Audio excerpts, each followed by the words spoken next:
Hi, I'm Taylor Mayde, and from 2006 to 2014, I was part of Columbus, Ohio's premier drag king troupe, the Royal Renegades. For 8 years, I performed as male, female, and non-binary characters, stage managed, and co-produced over 30 drag shows.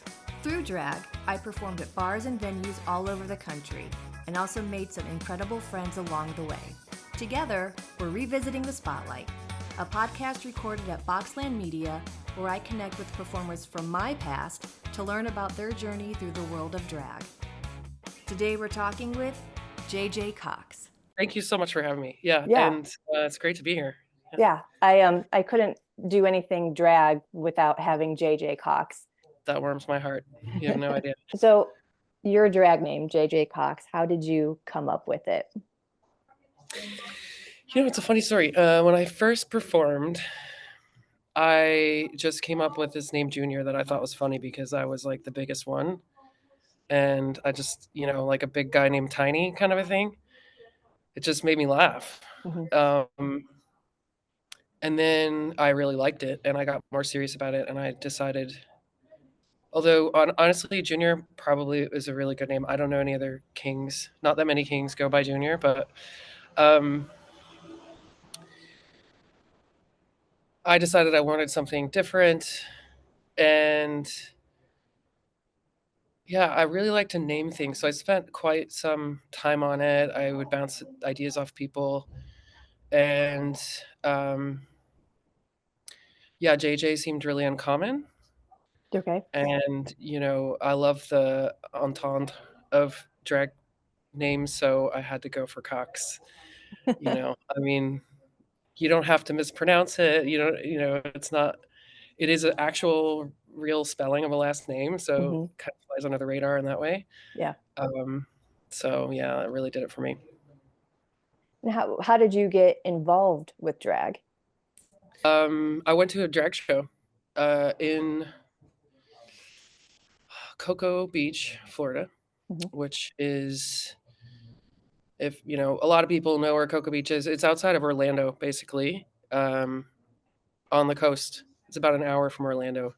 So we drove from Orlando and went to the show, and it was in this fabulous little club with like all this, it was it was 2001. So there was a lot of like velour, velvety couches everywhere. It was like the set of Friends a little bit.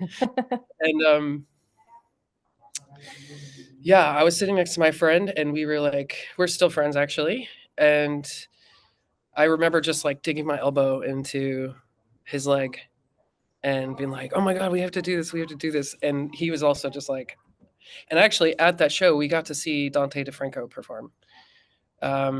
Which at the time I had no idea it was actually a really big deal. Dante Mhm. DeFranco wrote the Drag King workbook, or I actually don't know the exact title of it, but Mhm. it was a big deal at the time. It was the only Drag King book I had ever seen published, and it had diagrams of how to like bind and apply facial hair and all these tips. Mhm. So it was really a pleasure to get to see Dante DeFranco there. Mhm. And then we just found the local troupe, and figured out what it took to get on stage. And Yeah. I really took to it. So Yeah. So from when I met you, you had just moved from Florida to Columbus, and you had yeah, just started with the Royal Renegades yep. and did that 2005. 2005. Okay. So you did 4 years of drag in Florida. Yeah, with increasing frequency, Mhm. I mean, the first time you perform, and maybe for a lot of people it always stays like this, but yeah, you have one booking and it could take you months to get there, right? Right. But then as you make more contacts and get a feel for it, then you may have more frequent performances. Mhm. So, Yeah. but yeah, 4 years in total from start to when we Start met. to Columbus. Yeah. So with JJ Cox, that's a persona. Any, did you pull from any type of inspiration? Yeah, JJ Cox is like a little bit Marky Mark, Calvin Klein model wannabe, and a little bit like reformed bad boy. You know, I used to always joke that he was like an ex-con. You know, he got pinched for Grand Theft Auto, and you know, $20 in a shot is all you need to have a good Mhm. night with JJ Cox. Um, it was just like a part of the whole shtick. Mhm. But yeah, the reformed bad boy was the original um, persona that I created. So, were you involved in theater or a dance troupe before you got involved in drag?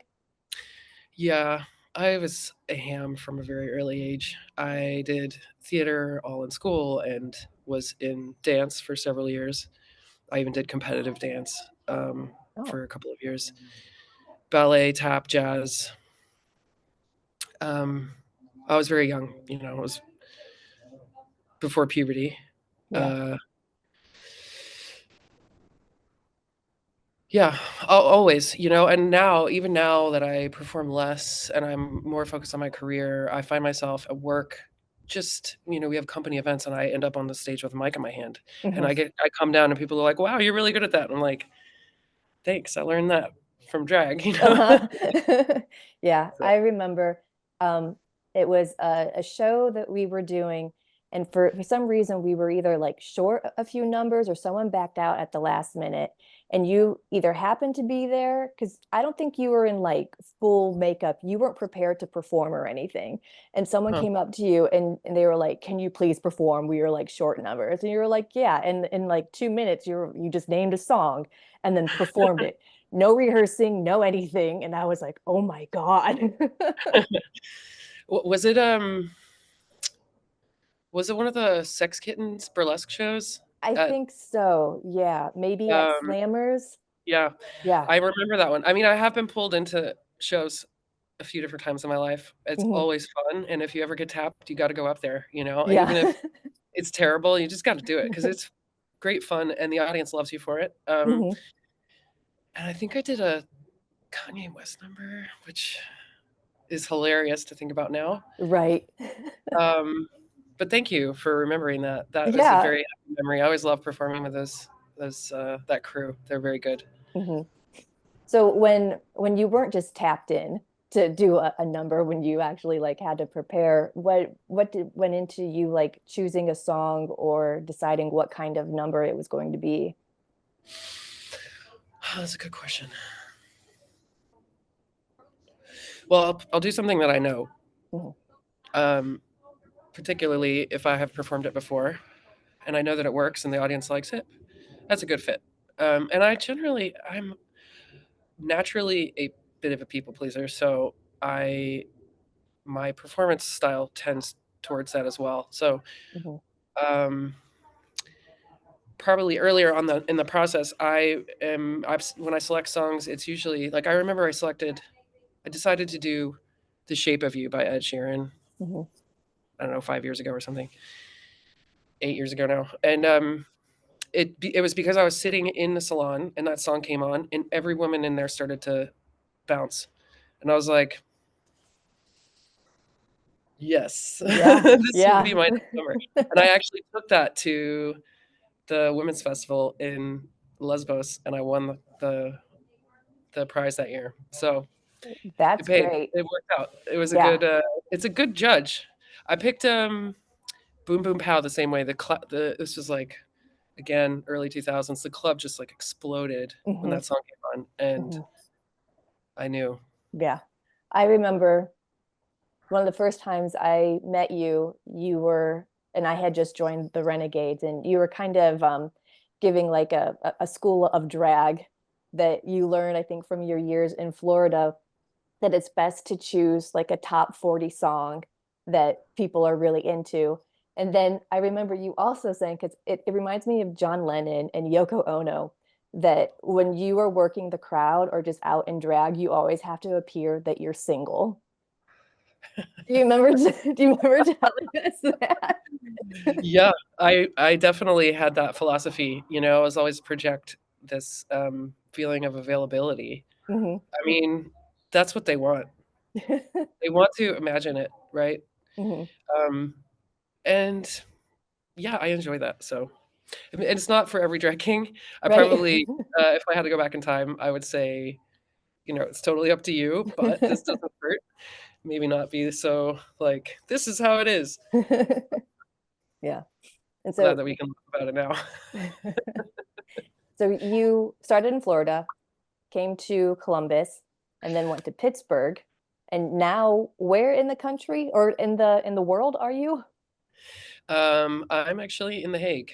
I'm filming Okay. this from my garden in The Hague right Okay. now, and I've been living in the Netherlands for 9 years. Um, I moved here the very beginning, like January 5th of 2015. Hmm. I lived in Amsterdam for 5 years, and man, that is such an amazing city. Yeah. But I followed my heart down to the sea, and it's still very close to Amsterdam and Hmm. Rotterdam and Utrecht and lots of other. The Netherlands is very small, so I Okay. can still have the nightlife and live my quiet life by the sea. All right. It's a good balance for me. What's what's the drag life like there? Mm, excellent question. It's really inspiring. So, and also London. We should talk about London too, because those Okay. kids are chain. But Okay. so the Netherlands as a country, it feels like, and this is just my personal observation, but I Hmm. find that they really celebrate difference, and that's got to be why I stayed here so long and have no idea if I'll ever leave. Hmm. Because yeah, they love to get dressed up, and you'll see random people dressed in ridiculous costumes, like just on the tram, Yeah. while other people are going to work or whatever, um, and also there is a very strong, and I don't know if this is everywhere. But it's the European kids seem to have really embraced the non-binary queer aspect and things. I've always been a realness king, Hmm. and here it's all very like over the top. These young kings are coming out and they've got like four arms, and Yeah. just they're not afraid to swing a dick around on stage. And yeah, they don't have to wear pasties, and Yeah. um, now I'm just talking general about the cabaret culture here. They don't tip. Okay. That's another thing that's very different about performing here. Like, because the smallest note is a 5, All and right. you're not gonna like pitch euro coins at people. So, yeah, it's like story time. People are really paying attention, Hmm. but they don't come up and interact with you, and they don't give you extra money. Um, Yeah. and then the London kids, they are just wow. I mean, it's like on a par with New York City, Hmm. in terms of density, the size of the city. It's so many beautiful, amazing, talented queer people Yeah. producing the most wonderful shows. So so you have definitely traveled the world doing drag, and you were involved with International Drag King Extravaganza. Like you've performed in that. Yeah. So, and it was international. So like we've had people from Egypt come in all over the world. Do you kind of have a different outlook on what it's like for those out of country performers coming in to perform with us in the States? Because now you're kind of opposite. You are like doing international. Yeah. I'm the import now. um, oh, yeah. I mean, I think I remember Océane Leroy, Hmm. the French drag king who came over for might have been IDKE 10. I Okay. remember them being very shocked by the censorship that they encountered. Hmm. And I think you were there the year that we got censored at Wall Street. Oh yeah, Was that Mind the Gap? probably. I got fined for that because I had fire on stage. And Oh, we didn't do the fire. Phew. I have okay. done fire, but not at that show. Okay. What did you get? What did you get banned for? So Maxwell Girth and I did a number to Pussy Control, And the Oh, whole thing started off as we were joking around about, mhm. genderqueer people, trans, blah, blah, blah, joking Yeah, around about things. And we were laughing about the idea of a pissing contest. And we wanted to, figure out how we could turn that into a number. yeah. And Britain has some scenic design, like seriously good scenic design background. And so we capitalized on that, their skills. Hmm. And we made these bladders that would hook around through our belts, and we could basically make it look like we were holding ourselves and peeing, standing up. Yeah. And we did that number, and the crowd in Pittsburgh absolutely loved it. And then we were like, how can we make this even funnier? Yeah. We take it to Columbus, and we asked our girlfriends if they would come up to the stage and let us like fake urinate on them. And at first they were like, "Oh my God, gross. Hmm. I can't believe Yeah. no." And then they totally got into it. And when they came up to the stage, they were just like, rubbing themselves. And we were like doing the pee thing. Yeah. And then all of a sudden the lights went out and the music stopped. Yeah. Yeah. That is like one of the most horrifying feelings ever because it's like such a shock. Because first you're like, okay, did I do this or is there like a fire Yeah. alarm going off? Is there an actual emergency? Yeah. I mean, the first thing that goes through your mind is like, uh-oh, what's wrong? Hmm. And then we were kind of like, what the fuck? Yeah. Yeah. And then we were like, oh, yeah, Columbus, Yeah. Ohio. Mm. Yeah, that's how it goes. Um, and then afterwards, I just felt really like more accomplished as an artist because I've been censored, you Yeah. know? And Yeah. like, I feel like, it's like being a protester and getting arrested for the first time, you know? Yeah. I've done that. Under Wall Street arrest. Well, we were invited to perform the exact same number the Mhm. next day in broad daylight for the Sunday show. Um, and that was not censored. So, Okay. Yeah, we've traveled together. I think that was yes. like one of my first bonding trips in like a drag troupe. But I remember that trip like just sparks of memories come at any random time. And I'm like, that was such a great trip. And for the longest time, I couldn't remember what the show was for. We went to DC and Great big. Great Big, yeah, Great Big Six, I think it was Yes. after a while. I Yeah. actually dug out the T-shirt and then I left it in there. I I still still have have my it. t-shirt too. Oh my gosh. We could be Twinkies. Yeah. That's so fun. Yeah, Well, I was just because you asked me to do the interview, I was just mhm, telling my girlfriend like, we had the best caravan. There was like mhm, all these different people and everybody kind of had their little group and we were kind yeah. of the misfits and we had the best time. Yeah. Yeah. But no, we had a great time there. And I think I learned a lot of how to perform and how to do drag just from hearing like your stories and like your philosophies for drag. And I was like, you know what, this makes a lot of sense. 'Cause I was like this newbie little drag king. And I didn't really like performing as a male. So after a while, I kind of went to like biofem. And I think I learned that from you and also from Laura, like, oh, you don't have to fit in this pigeonhole of one gender. You can gender bend, you can be your own gender, you can do whatever you want. Like what Yeah. you do on stage is what you want to do. Yeah, it used to be much more restrictive, Mhm. much more about impersonation. And impersonation was much more specific. Like people would impersonate somebody and look exactly like them, Right. and you still see that, but Mhm. that is more old school. Now you've got people that you're like, gender queer alien, I don't know, what are your pronouns? Please fuck me. Like, Yeah. it's just, it's like a Yeah. total bridge, and Mhm. I think that's great. I think I'm so impressed by these younger generations of performers, and I love how they're just destroying all of the boundaries that we think are Right. kind of final, Yeah. immovable. Before I started this podcast, I did some research to see like how many drag king podcasts are there out there. And so Well in done. doing that, I stumbled upon basically like these new age drag kings that are going on right now. And you're right, like they aren't just performing masculine. They are like wild out, like gorgeous makeup, and how they do their chest Tits pieces out. now. Yeah. And I'm just like, where was this when I was doing it?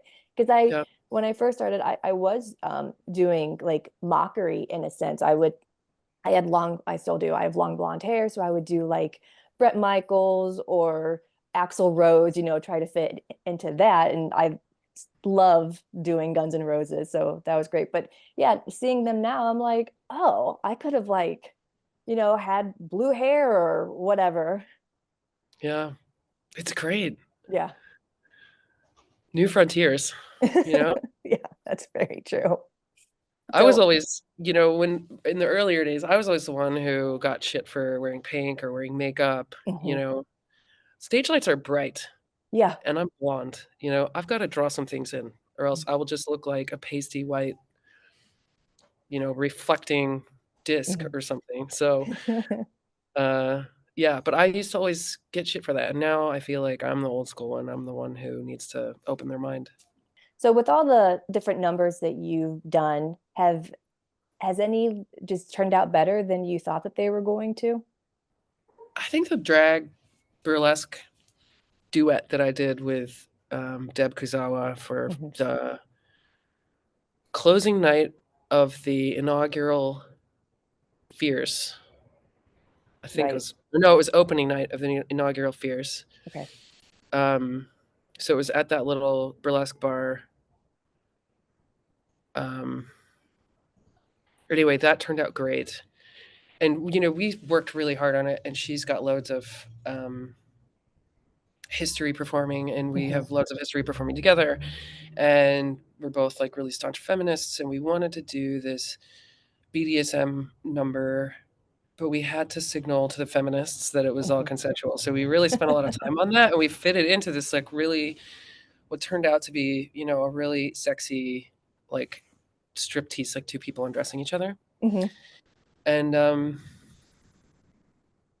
yeah, I think it's always the group numbers. It's always the production numbers. You can never it cannot be understated that the whole is greater than the sum of its parts. Right. You know, Right. every additional person you're able to add in to the mix and have it still come out nice and clean and good, and maybe even you want it to be a little messy, but Yeah. the more people on stage, the better usually. Mhm. Yeah. But keep it simple. Yeah, you got to balance it. Right. Right. I imagine just based off what you told me, what it's like performing in Netherlands and the UK, that it's easier to talk about your drag life to like mainstream people or cisgender people who just like don't get it than it is in the US. Hmm. Um, I would say the UK is definitely more like the US in terms Okay. of um, a little bit less receptive, although London is definitely, you'd be fine in London. Yeah. But yeah, I would say in general, I don't know what that is. I don't know why it is that way, Hmm. but I think especially Dutch people, I mean, how do I explain the difference? Like Dutch men, they do not constantly need to um, demonstrate their masculinity. Okay. And so it's something you kind of notice. You're like, what's missing here? What. Right. And some people might even think that Dutch guys seem a little soft, and I don't think they are. I think that they're just a little more. They're just a little less in your face, and just less kind of gross about it. Yeah. So that's nice. And I've even had like hetero male colleagues who are very, very hetero, very married, and they will share in mixed company, like when you're having a beer with a group of colleagues, Hmm. that they've like fooled around with guys. It's Okay. totally, yeah. I mean, Yeah. do you imagine like, you're just like sitting with as you would perceive like the straight world, Yeah. having a drink with your colleagues, and like straight guys are talking about hooking up with dudes, Yeah. Like, and they're no, not not gay, at all. and they're not afraid of what people will think of them Mhm. forever afterwards. Right. And that is, it's just the way it is. Yeah. They're That's just, great. That's wonderful. yeah. There seems to be like maybe less shame about sex. It's Hmm. maybe the Netherlands has a religious minority. It's less than Okay. 50% of the population. So, and it seems like the religious people are more populated in the rural areas. Hmm. Yeah. So you just don't run into them. I've actually had to explain like what a sin was to a colleague. They don't like get religious references if you mention it. Really? They don't know what you're, no, I mean, some of them do, Right, right, but right. yeah, like I think I don't know if you remember that T-shirt. I feel a sin coming on. I wore that into work one day, and the guy was like, "What's a sin?" It was just like, Oh, you've been doing drag for 23 years now, about? yeah, Yeah. 2001. What's maybe not just one thing, but what's something you've learned about yourself because of drag? Oh my gosh, everything, everything you see before you today is because of drag. Hmm. I mean, God, who knows what would have happened to me? I've always said that drag is like, I think it's kind of it's art therapy for the genderqueer, Hmm. which maybe, seems self-explanatory to you or some of your listeners, but I think it's important to say that, genderqueer people, they're born and they have this thing in them, and they learn at probably a very young age that the world doesn't want them to do that or look that way. Hmm. And you spend a lot of your energy turning the volume down on that side of yourself. And when you get on stage for drag, not only can you turn the volume up all the way, Hmm. not be rejected or told that you're less than or some ersatz of a man or whatever, but you're fucking celebrated and they applaud you, Right, you know? right. And it is healing. And so that was, I would say, probably the very first thing that I noticed that it took me years to articulate. Hmm. Um, but I also, my career, because I started doing flyers and whatnot, it led me to becoming a software developer. So Right, um, right. my right to live and work in this country, Hmm. I would alter drag. Yeah. I told you I've been a ham my whole life, so I get to be on stage and doing what fills me up. I'm much more comfortable alone on stage than I am in a room full of people. Yeah. So, it's weird. 100%. Yeah. Um, so I got to get in touch with that, Hmm. and it took me to a lot of great places. It Yeah. introduced me to a lot of amazing people, and um, it allows me to be seen Hmm. and to raise up different ideals of what can be beautiful and what can be sexy, and Yeah. to share that with people who may feel alone as I have felt. Hmm.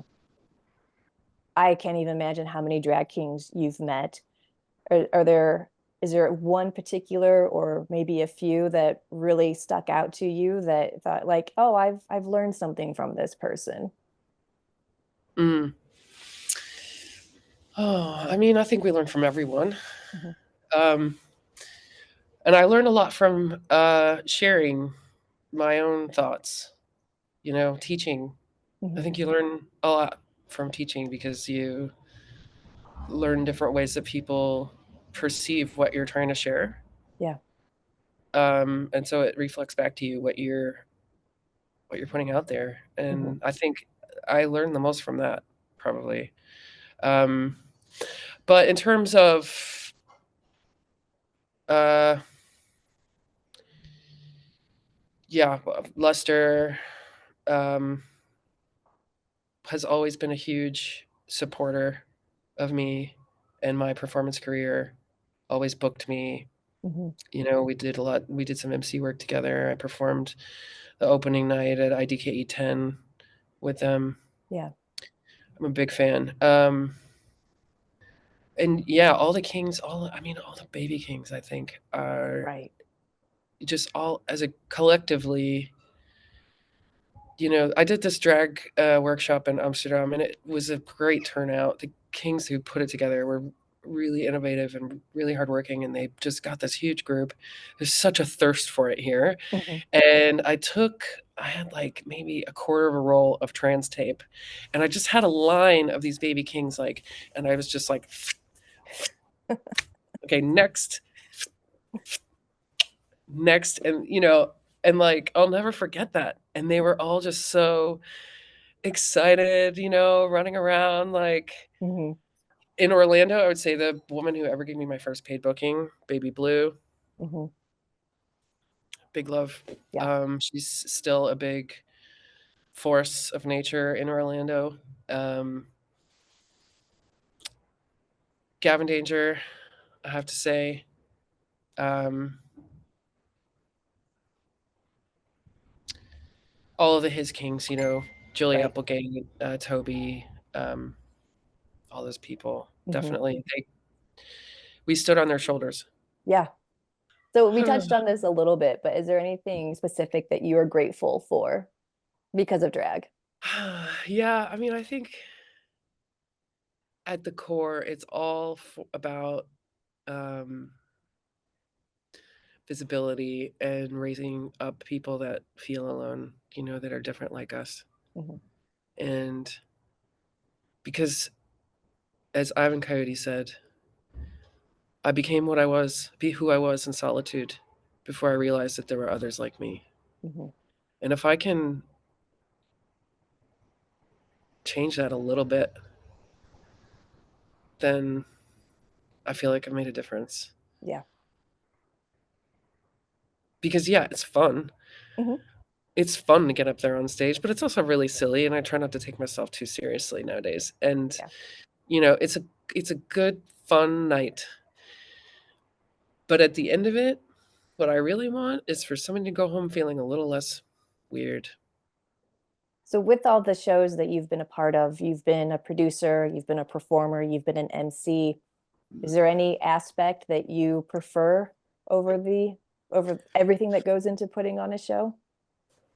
Uh, MC, hands down. Really? Yeah, and it's funny. It took me a long time to MC. It took me 8 years. Mhm. I didn't MC until 2008, 2009. It was actually it was a Viva Velez show Okay. at Liquid, Mhm. the Dead Divas. So all the numbers were, by these famous film and music sirens who are now dead. Mhm. Um, and I had the absolute best night debuting a new character and emceeing that show. And ever since then, I've absolutely loved it. Um, and it's kind of like show production, but the least amount of maintenance, right? Yeah. Because you are a part of the show. You're not just performing, getting up there and going off. You are Mhm. up there the whole night. You're with the show, with the audience from beginning to end. Yeah.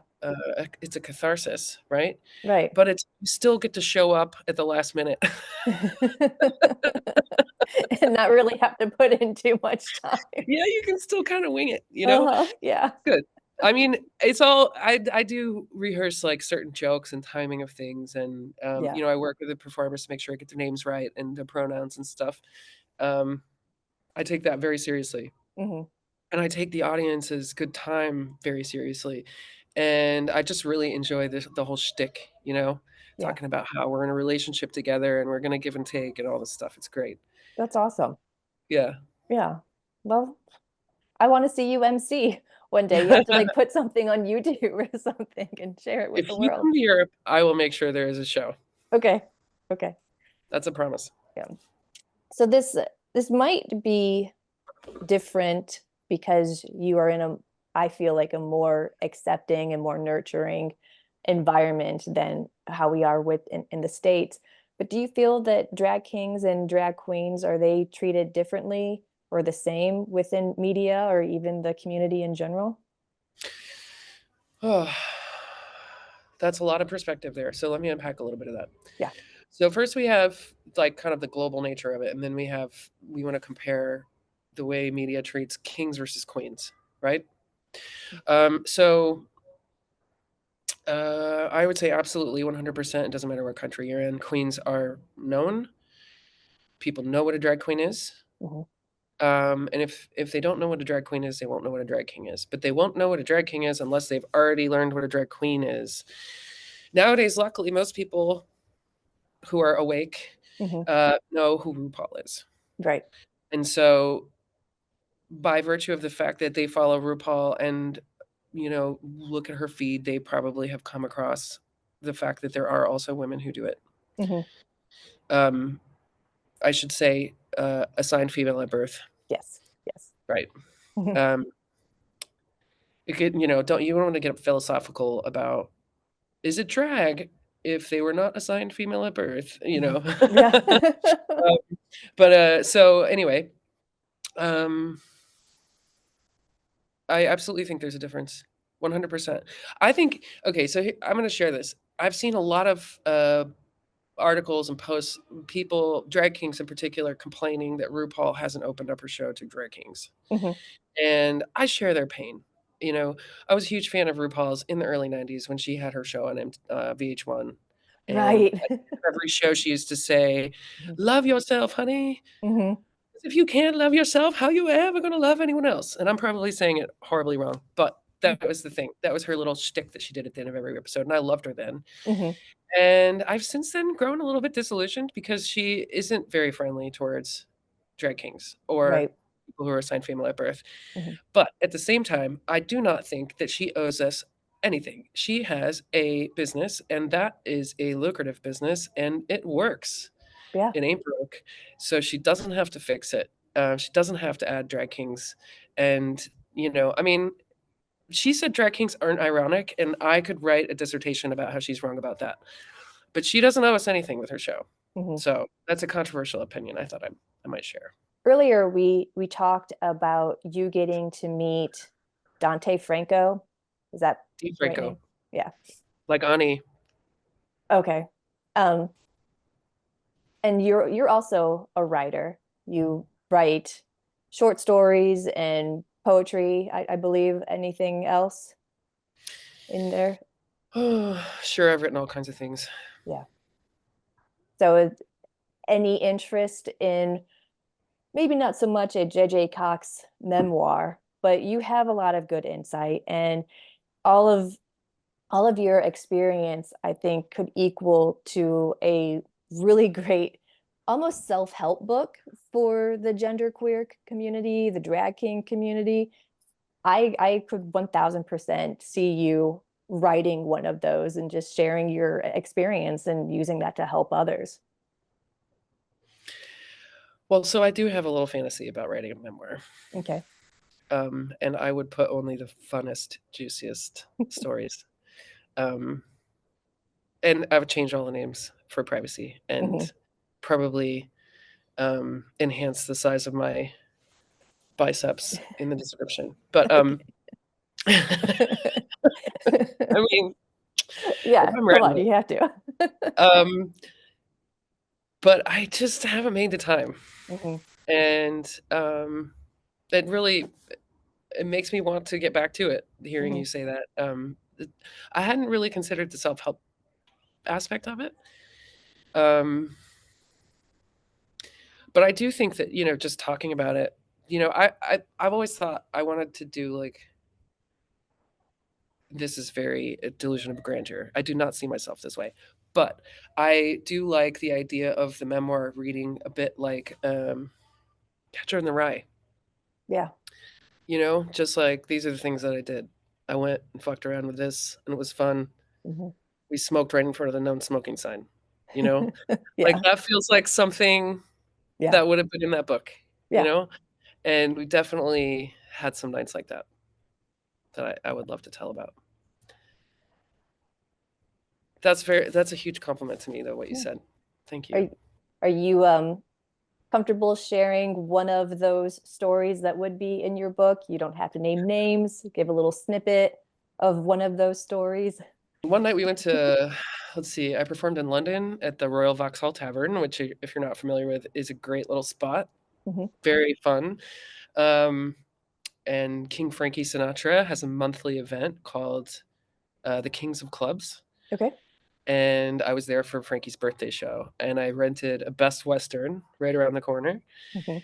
And my friends came in from outside of London, and at the end of the show, it was like, "Party in my hotel room," which is just such a bad idea. It's like one tiny little room with a bed. What are you gonna do? You Right. know? Where's everybody gonna sit? You know, there's no music. Nobody in the hotel wants you to bring a party there, but Mhm. we totally did. And I had a bottle of Jameson, and I was like, we're like walking home, and we go into this little shop, and I have this terrible practice when I'm drunk.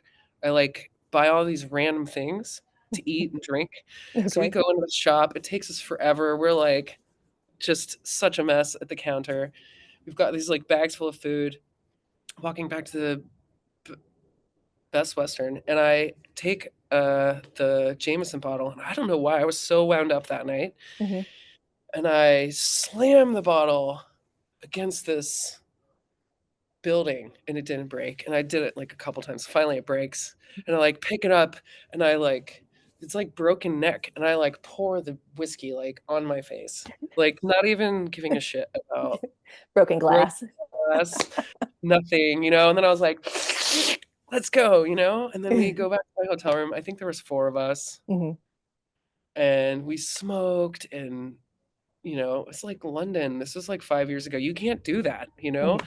And we totally did, and we totally got away with it. And there was this really uptight hotel manager who was turning the screws on me. He really didn't like my friends. Mhm. He didn't like the way they looked. He, you know, was really being judgmental, and he was threatening to fine me 150 pounds for smoking in the room. And I just denied. Yeah. And then he's like, okay, well, I'm going to send my cleaner back there.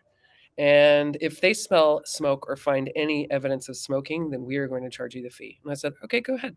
It's clean. And I don't think that the cleaner girl liked the hotel manager. And she came back and she was like, it's great. And we left, and I didn't have to pay the fine. And oh, I just love to get away with a little bit of Yeah. rebellion. Thank you for listening to Revisiting the Spotlight, and thank you to Boxland for giving underrepresented voices a platform to tell their stories. To learn more about Boxland and all the media services they provide,